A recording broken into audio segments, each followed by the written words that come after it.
Assalomu alaykum, xayrli kun azizlarim. Kuzatgan bo'lsangiz, bizga vahima bo'yicha murojaat bilan kelgandi bir o'quvchimiz. 5 oydan beri dori-darmon bilan davolanyapti, lekin natija bo'lmayotganligi haqida murojaat qilgandi. Mana shu o'quvchimiz konsultatsiyamizdan keyin vahimadan chiqqan, davleniya ko'tarilishlari hozir yo'q, uyqular joyiga tushgan. Alloh har bir insonni mana shunaqangi nimalarni oson qilsin, muammolarni yechimini oson qilsin.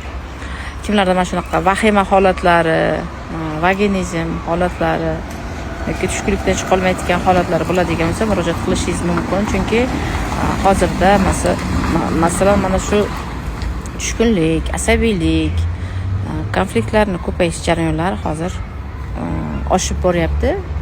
Bundan esa oson yengil chiqish mumkin.